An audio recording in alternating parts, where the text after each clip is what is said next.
저희는 지금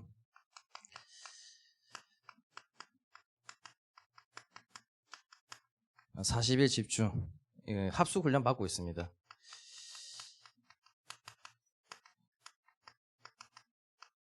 감람산 학숙 훈련을 받고 있는 중인데, 이 감람산 학숙이 무엇입니까? 사도행전 1장 3절에 감람산에서 예수님이 제자를 부르시고 40일 동안 그들에게 하나님 나라의 일을 말씀하시고 그 말씀을 듣는 합숙훈련을 감람산 합숙훈련이라고 합니다. 그러면은 이 합숙훈련을 통해서 우리에게 주시는 말씀이 뭡니까? 40일 집중을 시작하시면서 우리에게 주신 말씀이 무엇입니까?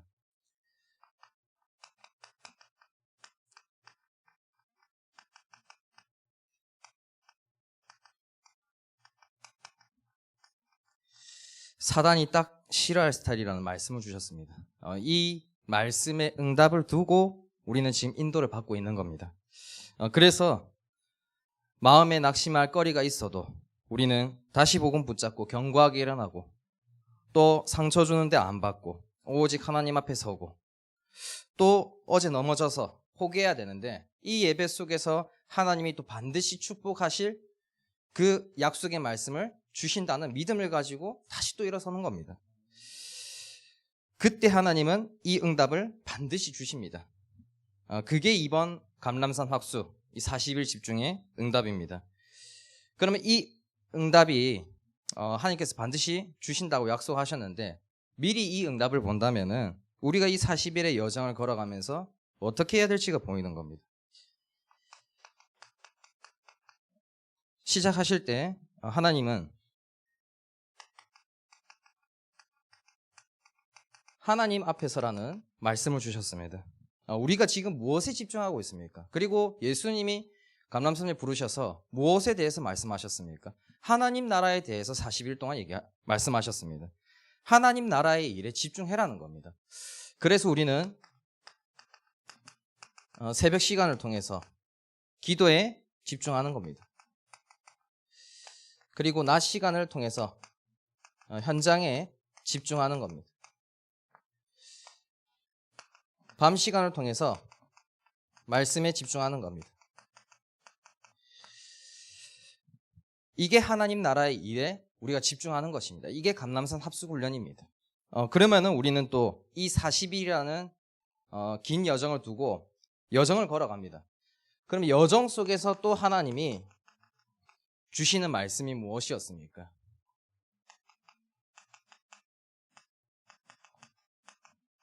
그리스도의 승부를 걸어라는 겁니다. 그리고 하나님은 반드시 이 40일 집중이 끝나고 나서 응답을 주십니다. 그게 오늘 제목입니다.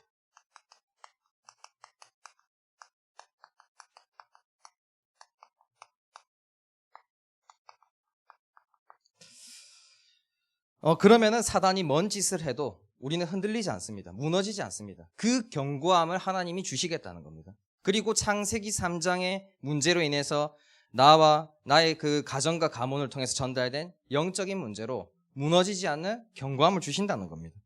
이거는 하나님이 딱 세워주시는 견고함입니다. 이게 응답입니다. 뭐 좀 잘 되고 뭐 좀 안 된다, 뭐 또 잘 풀리고 뭔가 변한다, 그건 응답이 아닙니다. 본질이 바뀌는 게 응답이고 축복입니다. 이 영적인 사실을 모르고 실체를 모르고 사람이 변했다, 그거 오래 가지 않습니다. 저도 과거에 이 영적인 사실과 실체를 모르고 이 성령의 충만함과 이 감정 충만을 모르고 그냥 조금 기분 좋으면은 잠깐 변한 거, 그거 오래 가지 않습니다. 오래 가지도 못합니다. 그래서 영적인 사실과 실체를 알고 진짜 바뀐다면은 이 성령 충만이 무엇인지를 압니다. 이 집중을 통해서 우리가 얻고자 하는 게 무엇입니까? 성령 충만. 하나님 한 분만으로도 충분하다는 게 성령 충만인 겁니다. 그래서 우리가 이 껍데기 바뀐 거, 뭐 겉모습 바뀐 거에 기뻐할 이유가 없는 것입니다. 우리는 진짜 그 본질이 바뀐 거, 진짜 성령 충만이 무엇인지를 알고 하나님 한 분만으로 충분하다, 그게 진짜 응답인 겁니다. 중요한 거는 우리가 이제 이 그리스도의 승부를 거는 겁니다. 이 여정을 걸어가면서. 그런데 영적인 사실과 실체를 모른다? 그러면 당연히 그리스도의 승부를 걸어야 되는 이유도 모릅니다. 그래서 오늘 두 번째, 애굽 땅에서 이스라엘 백성들이 어떻게 살았습니까? 이 성령 충만이 하나님 한 분만으로도 충분하다는 건데 애굽 땅에서 출애굽된 게 그게 성령 충만인 겁니다. 얼마나 기쁩니까? 이 애굽 땅에서 살던 이스라엘 백성들이 도대체 어떻게 살았습니까? 사단의 노예로 사는데 출애굽기 1장 13절에서 14절에 어려운 노동으로 생활을 괴롭게 하니 여러 가지 일을 시키는데 엄하게 시켰다. 이렇게 나옵니다. 이스라엘 백성들이 애굽 땅에서 그 애굽 사람들이 시키는 대로 다 일했던 겁니다. 그리고 두 번째로 죄로 인한 저주와 재앙이 임하는데 이때 당시에 이스라엘 자손들이 날이 가면 갈수록 수가 더해졌습니다. 점점 강성해졌습니다. 그러니까 그 애굽 왕 바로가 어떻게 합니까? 야, 갓 태어난 아기 다 죽여라. 아니 아기가 무슨 죄가 있는데 그거 죽임을 당해야 됩니까? 이게 죄인 겁니다. 이게 죄로 인한 저주와 재앙인 겁니다. 그 아기는 태어난 것밖에 없습니다. 그런데 갓 태어난 남자 아기를 다 죽여라? 그 아무 죄도 없는 그 아기를 왜, 아기는 무슨 죄가 있었길래 그 아기는 억울하지 않겠습니까? 그게 창세기 3장으로부터 시작된 원죄인 겁니다. 그걸로 인해서 저주와 재앙이 임하는 겁니다. 그리고 그런 상황 속에서 이스라엘 백성들의 삶을 한번 생각해 보십시오. 어떻겠습니까? 비참하지 않습니까? 지금 이 애굽 땅에서 이스라엘 백성들이 얼마나 살았습니까? 430년 동안 이렇게 살았습니다. 430년 동안. 출애굽하기 전까지 430년 동안 사단의 노예로, 죄로 인한 저주와 재앙으로 하나님 떠난 단절된 그 비참함 속에서 살아갔던 겁니다. 그렇다면은 하나님이 이스라엘 백성들을 버렸습니까? 버리지 않았습니다. 그래서 하나님이 이 출애굽을 허락하신 겁니다. 왜 애굽에서 하나님이 이스라엘 백성들을 430년 동안 살게 하셨겠습니까? 그 고통받으라고 이렇게 했겠습니까? 아닙니다. 430년 동안 하나님 떠나서 사단에게 속아 죄 가운데 빠져있는 그 비참한 삶을 뼈저리게 느끼라는 겁니다. 너희들은 실제 삶 속에서 이렇게 살아봐라. 이게 어떠한 삶인지, 이 비참한 삶이 어떤 건지를 뼈저리게 느끼라고 하나님이 그 400년 동안 허락하신 겁니다. 저는 왜 저를 27살에 불렀는지 몰랐습니다. 사실 랩런트들 보면은 부러운 게 하나 있었습니다. 아, 쟤들은 어렸을 때부터 정말 복음 들어가지고 언약 속에서 자라고 언약으로 만들어진 인생. 야, 정말 부러웠습니다. 그런데 왜 저에게 복음을 늦게 주셨겠습니까?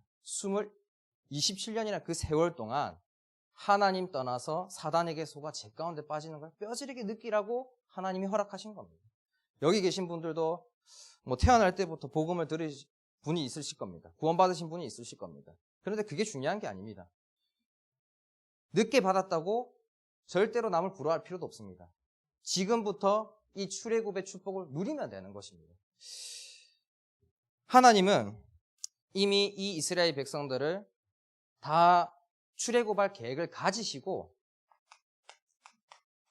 어떻게 출애굽하십니까?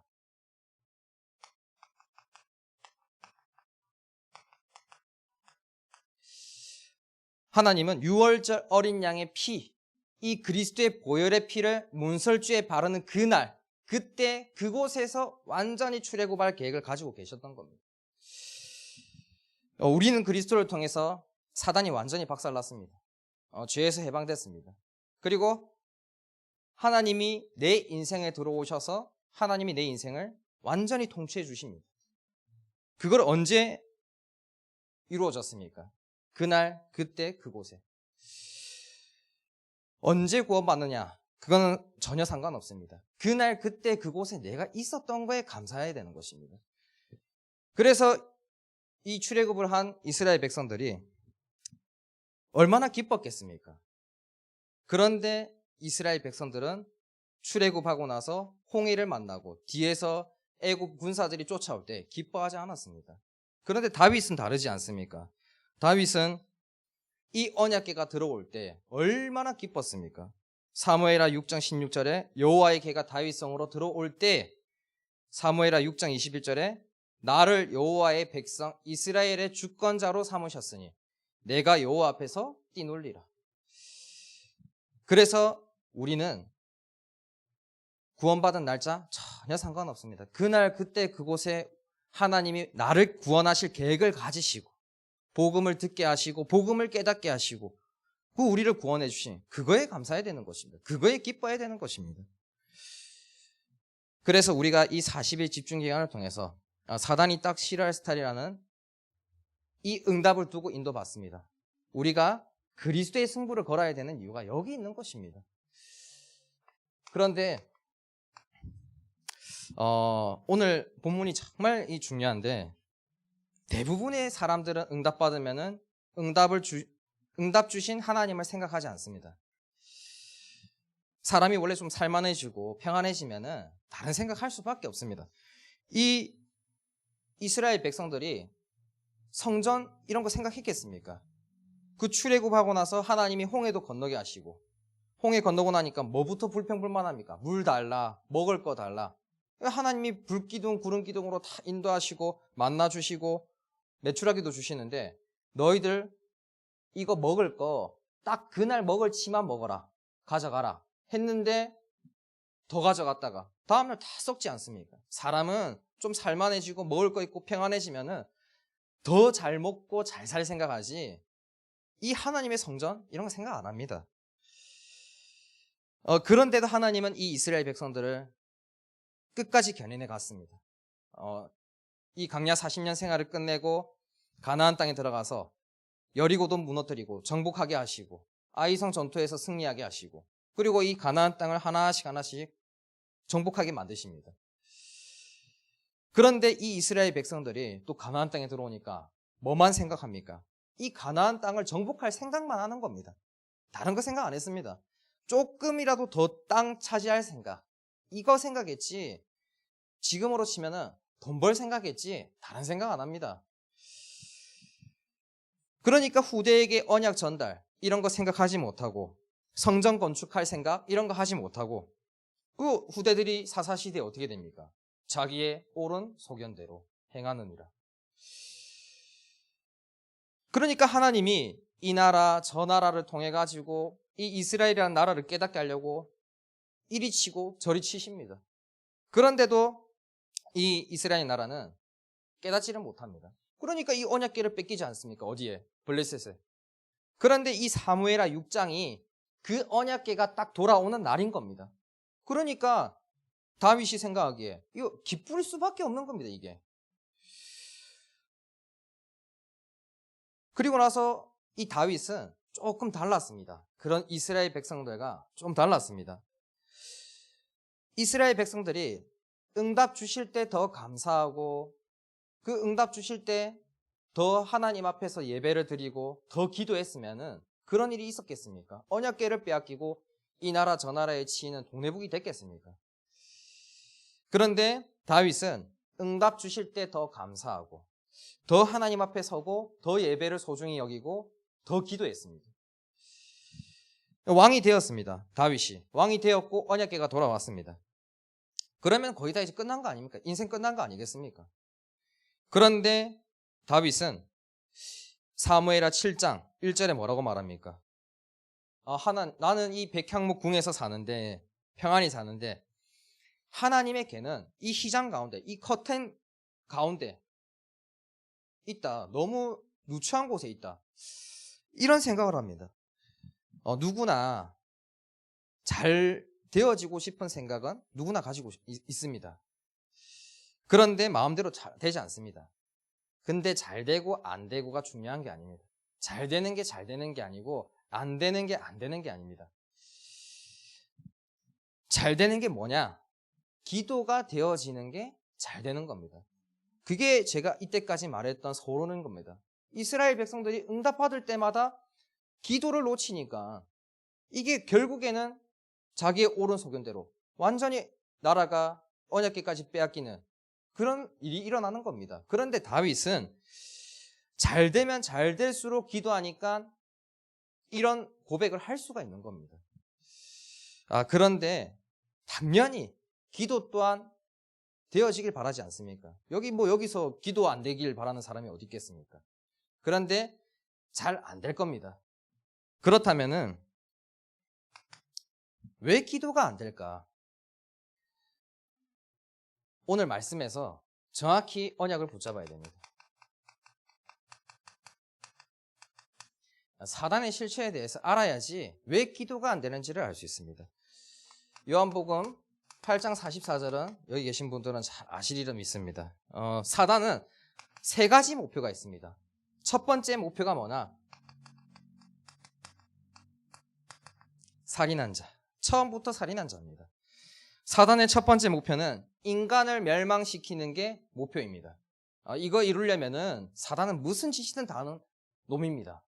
어떤 짓이든 다 합니다. 그러니까 이걸 이루기 위해서, 멸망시키기 위해서 어떻게 합니까? 진리가 그 속에 없으므로 진리에 서지 못하고,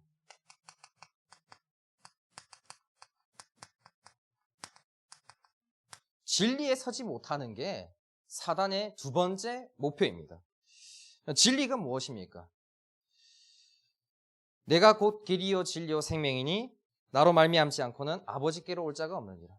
내가 곧 진리요라고 하셨습니다. 내가 누굽니까? 예수 그리스도가 곧 진리라고 하셨습니다. 그래서 예수 그리스도가 진리인 겁니다.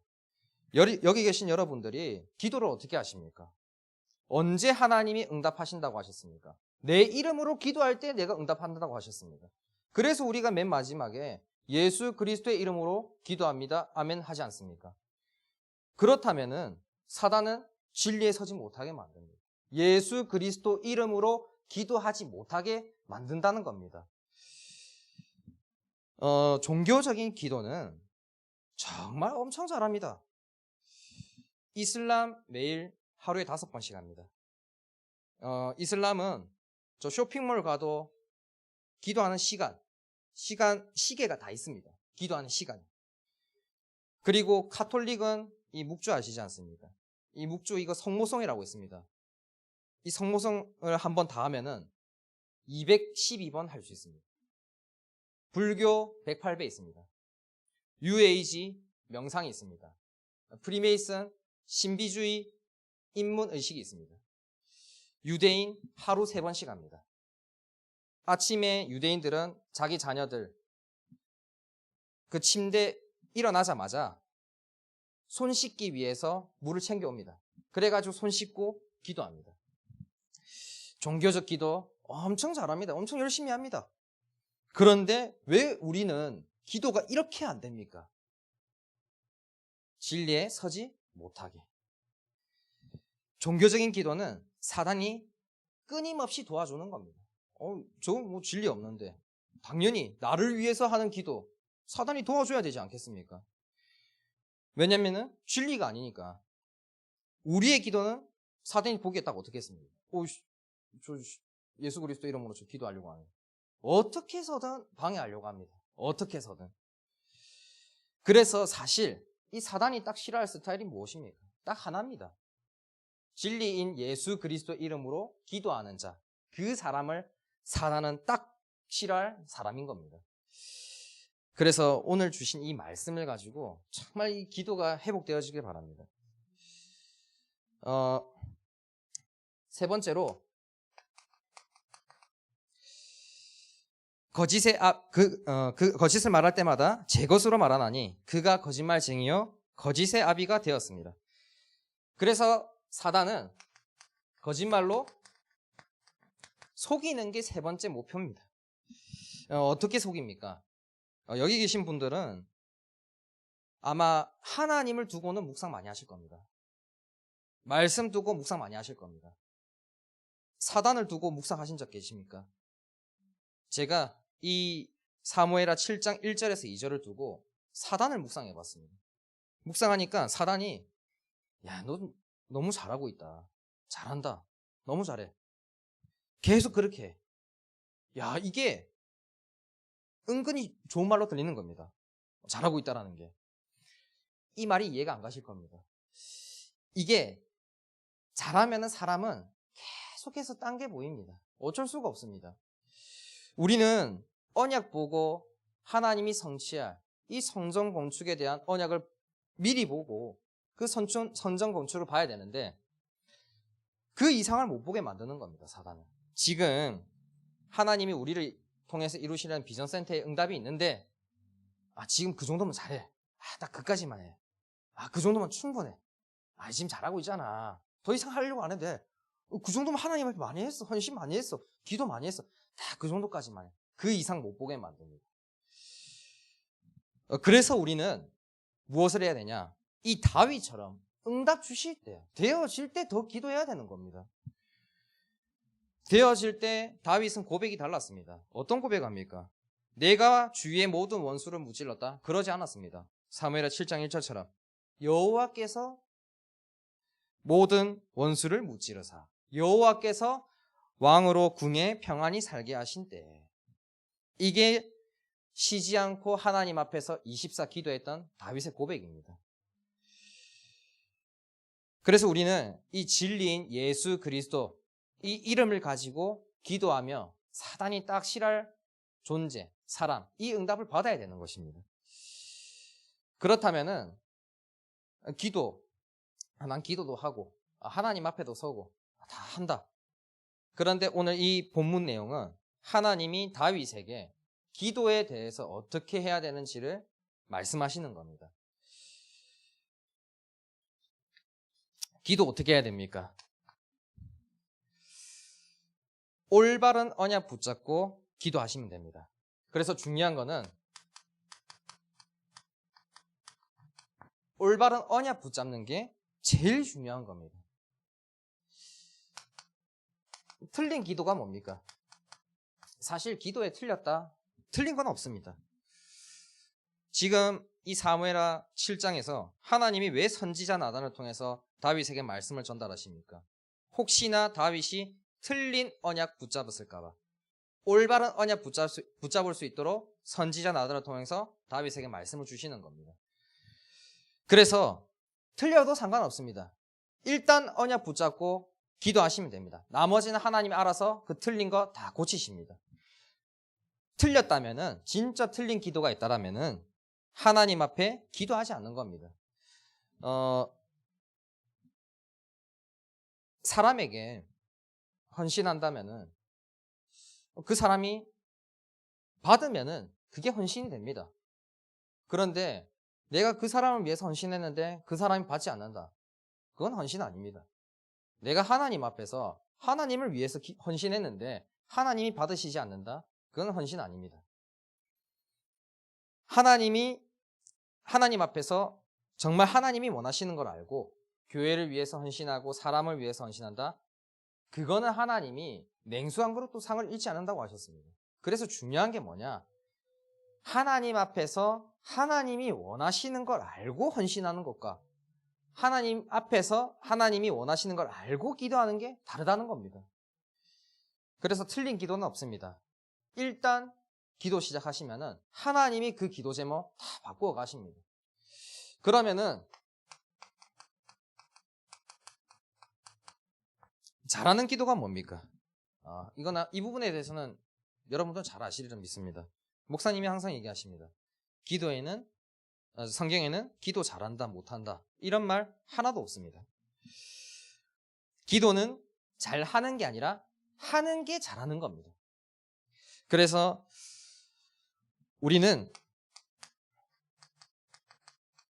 그걸 넘어서서 올바른 기도를 해야 됩니다.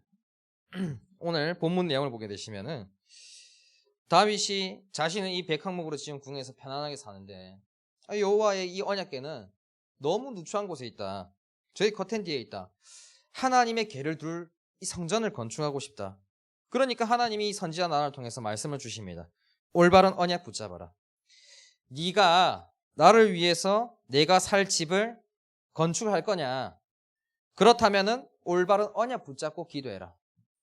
어떻게 붙잡습니까? 사람들이 성전 지으면은 백향목으로 지은 그 성전만 바라본다. 그 성전의 화려함을 두고 지으려고 한다. 나는 그런 거 전혀 필요 없다. 내가 언제 이스라엘 지파들 가운데 백향목으로 성전 지으라고 한 적 있냐? 없다. 난 그런 말 한 적 없다. 나는 성전에만 있지 않고 네가 양치기였을 때부터 데려다가 이 이스라엘 백성의 주권자로 삼았다. 그리고 네가 가는 모든 곳에서 내가 너와 함께 있었다. 나는 이 성전이 중요한 게 아니다. 성전의 내용이 중요한 거다. 사람들이 오면은 성전에만 하나님이 있는 줄 아는데 그게 아니다. 나는 너를 택한 그때부터 네가 가는 모든 곳에 너와 함께 있었다. 그래서 성전을 지을 때 어떤 성전을 지어라? 언제 어디서든지 하나님을 누릴 수 있는 성전을 지어라. 그렇다면은 너에게 응답 주겠다. 어떤 응답 주십니까? 오늘 읽었던 사무엘하 7장 11절에서 13절의 응답을 너에게 주겠다는 겁니다. 너를 위하여 집을 짓고 그의 나라를 견고하게 하리라. 그의 나라 왕위를 영원히 견고하게 하리라. 너의 후손, 자손, 내가 너희 후대들을 완전히 영원히 견고하게 하는 그 축복을 너에게 주겠다는 겁니다. 이게 성전 건축의 축복인 겁니다. 그래서 오늘 주신 말씀을 통해서 우리 이 제자교회를 향한 하나님이 반드시 성취할 비전센터의 그 언약, 올바르게 붙잡는 은혜가 있으시기 바랍니다. 그리고 하나님은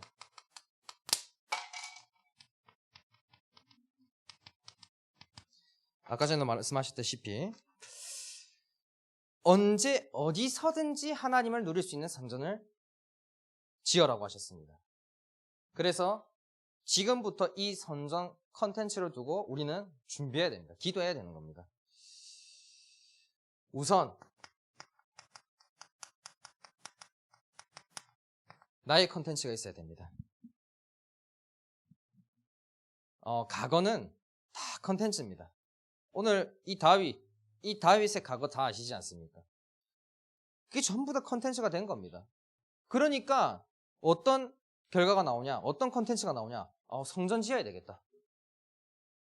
정말 하나님이 어디서든지 누릴 수 있는 이 하나님을 향한 하나님 앞에서 하나님이 원하시는 성전을 지어야 되겠다. 이 컨텐츠가 나오는 겁니다. 또 바울의 과거 다 아시지 않습니까? 바리새인으로 율법 교사로 완전히 그 그리스도를 믿는 사람들을 핍박했던 그 바울이 어떤 컨텐츠를 가졌습니까? 그리스도만 전하는, 그리스도 아닌 다른 것 전하지 않는 그리스도인이 됐습니다. 그리스도의 제자가 됐습니다. 성경에 나오는 렘넌트들 모든 과거가 다 컨텐츠였습니다. 우리도 과거가 다 있습니다. 나만의 컨텐츠가 다 있습니다. 그걸 두고 정말 지금부터 준비하는 겁니다. 그게 나중에 어디에 쓰임받냐? 성전에 다 쓰임받습니다. 그래서 지금부터 준비해야 되는 것이 나만 가지고 있는 게 아니라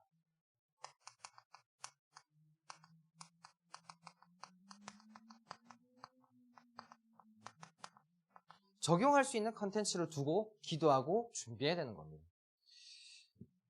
코로나가 시작되고 나서 지금까지 수많은 뉴스에서 백신 만들었다, 임상실험한다 하다가 이번에 결국 미국에서 임상실험 3차까지 갔다가 중단한 그 뉴스 기사를 봤습니다. 근데 그걸 보면서 그 밑에 댓글에 이렇게 말하는 겁니다. 우리는 작품이 필요한 게 아니다. 제품이 필요하다. 그걸 듣고 많은 걸 생각했습니다. 그렇다. 나만 가지고 있으면은 아무 소용없다. 실제로 그 사람들에게 내가 가지고 있는 복음의 컨텐츠, 이게 다른 사람에게도 적용이 될 때 그게 진짜 그 사람에게 필요한 제품이지 나만 가지고 있는 건 작품이구나. 베드로의 과거 다 아실 겁니다. 베드로의 과거가 어땠습니까? 어부 출신의 갈릴리 출신이었습니다. 그리고 아무것도 모르는 무식한 사람이었습니다. 그때 당시로 치면은 이 어부가 뭘 알았겠습니까? 그런데 그 모든 과거를 다 거치고 나서 베드로는 이런 고백을 합니다. 은과 금은 내게 없거니와 내게 있는 이것을 내게 주노니 나사렛 예수 그리스도의 이름으로 일어나 걸어라. 그리고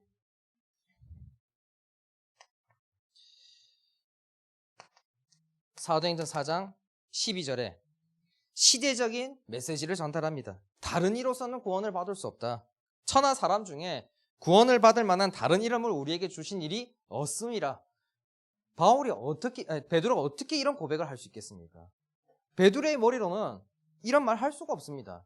그런데 그 모든 과거, 그리고 나만의 컨텐츠를 남에게 전달할 만한, 적용할 만한 컨텐츠로 만들려고 하다 보니까 하나님이 지혜를 주실 수밖에 없는 겁니다. 그러니까 이런 시대적인 설교를 할 수 있는 겁니다.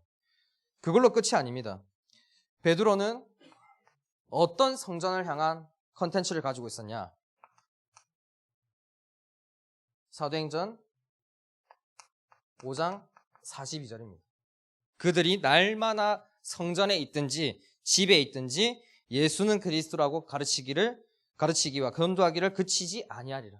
베드로가 생각했던 성전의 컨텐츠는 이거였습니다. 집에서든지 성전에든지 어디서든지 날마다 그리스도를 가르치고 전도하기를 멈추지 않는 이 컨텐츠를 미리 준비하고 있었던 겁니다. 그리고 우리는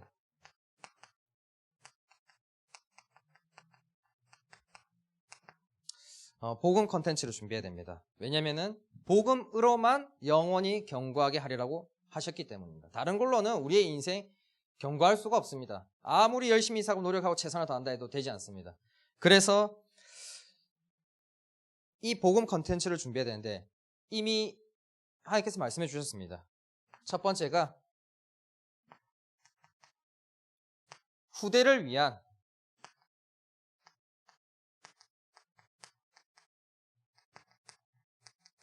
복음 문화 성전, 그리고 다민족을 위한 글로벌 성전, 그리고 지금 이 시대의 모든 사람들이 다 가지고 있는 모든 사람을 위한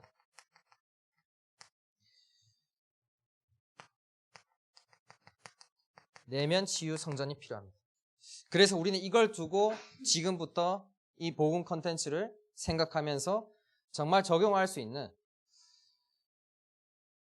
컨텐츠를 만들어내야 되는 겁니다.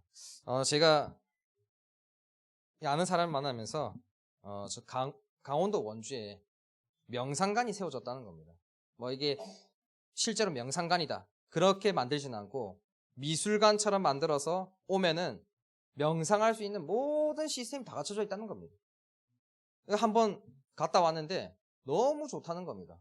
가보니까 해보니까 와 진짜 정말 야 이게 이래서 이 내면의 세계를 정말 치유하는 게 우리가 또 성령님을 두고 성령의 인도받으면서 성령 내주에 그 기도를 해야 되는 이유가 이거구나. 그걸 체험하고 왔다는 겁니다. 어떻게 하냐? 딱 자리에 앉으면은 바닥에 차가운 이 냉기가 올라올 겁니다. 그 냉기도 느끼시고 손끝, 발끝, 세포 모든 나의 모든 부분을 다 느끼라고. 그리고 지금 내가 가지고 있는 생각 잠시 멈추고 소리 들으시라. 다 그런 시스템 다 갖추고 있는 겁니다. 이미 종교적인 기도, 종교는 우리보다 한 발 빠릅니다. 그렇다면 우리는 어떻게 해야 되겠습니까? 그 이상을 바라보고 그래서 우리가 기도해야 되는 것이고 이런 성전을 지을 생각을 하고 있어야 되는 것입니다. 정확한 언약을 붙잡고 기도한다면 하나님은 반드시 성취해 주십니다.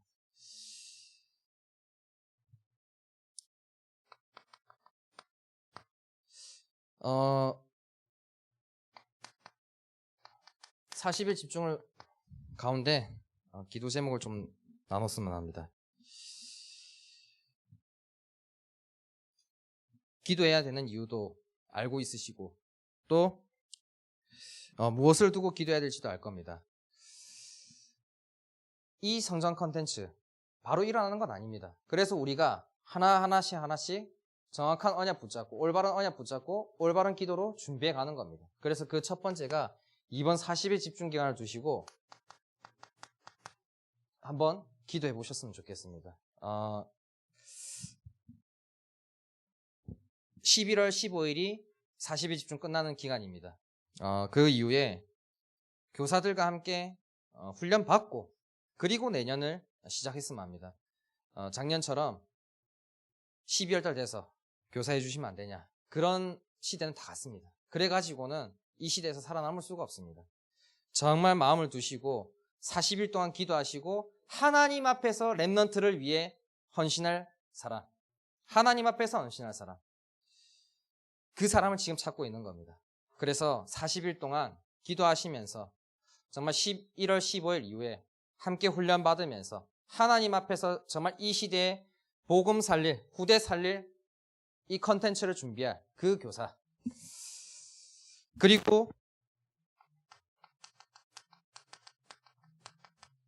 서밋스쿨을 두고도 기도해 주시면 감사하겠습니다. 이 모든 것들이 다 성전을 짓기 위해서 준비하는 과정인 겁니다. 이게 없이 하나님이 뚝하니 성전 주시지 않습니다. 하나씩 하나씩 만들어지고 하나씩 준비되어졌을 때 하나님이 되었다. 이제 지을 때가 되었다. 이제 이 컨텐츠를 이 지역에, 이 나라에 전달할 때가 되었다. 하실 때 하나님이 주시는 것입니다. 그래서 서밋스쿨을 두고도 기도하시면서 여기에 헌신하실 교사, 정말 하나님 앞에서 헌신할 교사. 그리고 세 번째로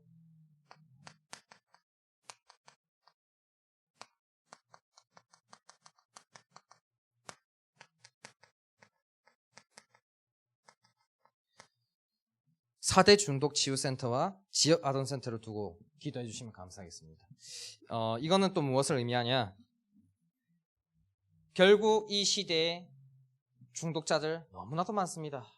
지금 아마 이 말씀을 듣고 계신 학부모님들은 대부분 스마트폰이 제일 인생의 최대 고민일 겁니다. 애들 24시 스마트폰입니다. 어제 이제 랩런트들과 함께 기도하면서 물어봤습니다. 너희들 스마트폰 하루에 얼마나 시켜주면 만족할 수 있을 것 같냐? 준아 없죠? 4시간이었나? 그 현아 없어서 다행입니다. 6시간. 우빈이 10시간이었습니다. 그거 들으면서 이 정도구나. 생각보다 심각하구나. 저 때는 그래도 한 3시간이면 좀 만족했습니다. 저는 근데 4시간, 6시간, 10시간 들으니까 이거 정말 심각하구나. 그러면서 애들을 향한 이 마음이 계속해서 생기는 겁니다.